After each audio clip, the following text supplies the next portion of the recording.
Okay, so for this teaching presentation, I will be going over a few database concepts, that of table, field, and record. Best way to explain this is to kind of show you how in a database, what those different things are. So you have the database, and underneath the database you'll have different tables. Best way to explain a table is a formatted way to contain data from a website, from whatever. Databases are used for everything that has any sort of information behind it. So if we click on one of these tables,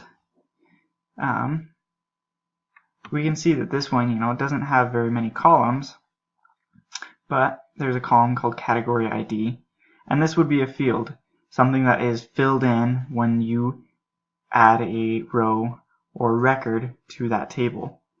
Another one has a name, where you can put whatever the name of this piece of information is.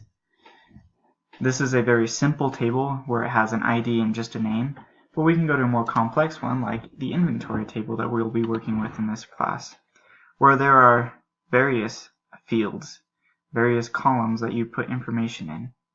Each record is like a horizontal line in that table, meaning for the ID of number 1, we have the name Acme Rocket, the description, the image, the thumbnail, the price, etc.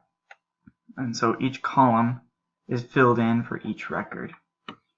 So that's just kind of a quick summary of what a table and a field and a record are for databases.